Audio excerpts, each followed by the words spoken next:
আমরা কিন্তু সেই অ্যাক্সিস ব্যাংকের সামনেই দাঁড়িয়ে আছি এবং আমরা শুনলাম যে বেশ কিছু টাকা এখান থেকে গায়েব হয়ে গেছে, যেরকম ব্যাংকের যারা স্টাফ রয়েছেন তাদের সূত্রেই কিন্তু আমরা শুনতে পেলাম। আমরা দেখছি এখানে কিন্তু পুলিশ পার্সন রয়েছে এবং সাধারণ মানুষ কিন্তু জড়ো হয়ে আছে, আমরা দেখতে পাচ্ছি। সেই জায়গায় দাঁড়িয়ে কিন্তু আপনারা দেখছেন যে সাধারণ মানুষ কিন্তু জড়ো হয়ে রয়েছে।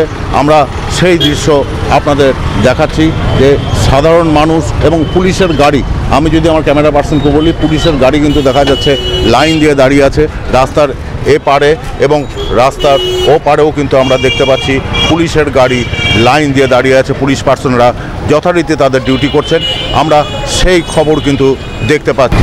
মানে কি শুনলেন? শুনলাম ডাকাতি হয়েছে। আচ্ছা, কত টাকা মতন ছিল? আমি তো ওটা বলতে পারবো না, ডাকাতি হয়েছে এটাই শুনলাম।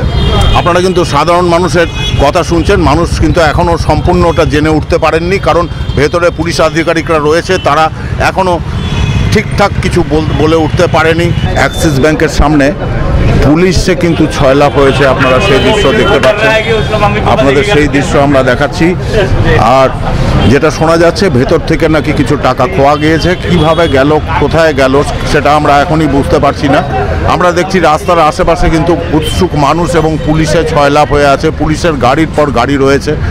আমার ক্যামেরা পার্সনকে যদি বলি আমি একটু সামনে এগোতে এবং ব্যাংকের ঠিক পজিশনটা কি রয়েছে সেটা একটু দেখাতে, তাহলে আপনারা কিন্তু দেখতে পাচ্ছেন যে এই মুহূর্তে দাঁড়িয়ে আমরা যদি ব্যাংকে ঢুকি তাহলে কিন্তু দেখা যাচ্ছে পুলিশ সামনে দাঁড়িয়ে রয়েছে এবং ব্যাংকের যে গেট সেই গেট কিন্তু এখন বন্ধ করে দেওয়া হয়েছে। আপনারা দেখতে পাচ্ছেন সেই ব্যাংকের গেট কিন্তু বন্ধ রয়েছে এবং আমরা এটাও লক্ষ্য করছি যে সিসি ক্যামেরাও কিন্তু রয়েছে, যে সিসি ক্যামেরার ফুটেজেই হয়তো পাওয়া যাবে যে কিভাবে কোথায় কি হলো। তো আমরা দেখছি বাইরেও কিন্তু দুটা ট্রাঙ্ক তালাবন্দি অবস্থায় পড়ে রয়েছে এবং এটাই হচ্ছে অ্যাক্সিস ব্যাংকে ঢোকার মূল গেট, সেটা কিন্তু এখন আপাতত বন্ধ রয়েছে, কারণ পুলিশ পার্সন যারা রয়েছেন তারা কিন্তু, যারা হাই অফিসার রয়েছেন তারাও এখনও এই ভেতরেই রয়েছেন বলে আমাদের কাছে খবর। দাদা কি নাম আপনার? আমার নাম দিলীপ রাজ। আচ্ছা, কি ব্যাপারটা হয়েছিল? ব্যাপারটা শুনেছি, ভার্বালি শুনেছি আমরা, ওই কিছু টাকাটা কি শুনেছেন? কিছু টাকা মিসপ্লেস হয়েছে, এখন ভিতর থেকে গিয়ে দেখি কি আছে। আপনি কোথা থেকে আসছেন? আপনি এই ব্যাংকেরই এমপ্লয়ি? না না, আমি এসএনআইবি। আচ্ছা, আপনার কি কাজটা? আমাদের কাজ ওই টাকাগুলো যেগুলো আনা, আমাদের কাজ আছে, ছেলেরা আছে যে এনে টাকাগুলো এখানে দেয়, জমা করে, আমরা সেই এজেন্সি থেকেই আছি।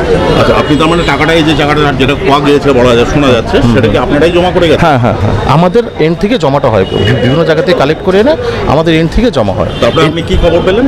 খবর পেলে এখান থেকে মিসপ্লেস হয়ে গেছে, এখন কীভাবে কী আছে আমরা ফার্দার এখন ইনভেস্টিগেশন করছি। আমাদের কিছু ইনভেস্টিগেশন পার্ট আছে, ঠিক আছে, ওটাও আমরা দেখছি। হ্যাঁ, যেহেতু আমাদের আন্ডার থেকে আছে সেই জন্য আমরা আমাদের ব্রাঞ্চ ম্যানেজারও আসছে, সবাই এসেছি, এসে এখন দেখি। নাম আপনার? আমার নাম দিলীপ রাজভর আছে, আমি সিনিয়র এক্সিকিউটিভ এসএনআইবি। হ্যাঁ, শিলিগুড়িতে এসেছে, আমাদের এদিকে অলরেডি এসেছে একজন, কথা বলছি আমরা, তারপরে আমরা যাবো। কি শুনলেন? শুনেছি যে এরকম একটা ঘটনা ঘটেছে, ক্যাশ নিয়ে এসছে, ঠিক আছে, কোনো রেখে কেউ নিয়ে চলে গেছে এখান থেকে। অ্যাকচুয়ালি কি নাম আপনার? বাদল মোদক। আপনার? নীলকমল দত্ত। আপনিও যা এলেন নাকি? মানে খবরটা পেলেন কি শুনে এলেন? হয়তো যে আপনার ক্যাশ এসেছিল, যে ক্যাশের গাড়ি যে এসেছিল, ক্যাশ যেখানে রেখেছিল কাস্টোডিয়ান, ক্যাশটা চুরি হয়ে গেছে। তখন শুনেই আমরা ছুটে আসছি। হতে পারে আনুমানিক তো 22 লক্ষ টাকা এরকম, মানে যেটা শুনেছেন 22 লক্ষ না, 23 লক্ষ টাকা এরকম।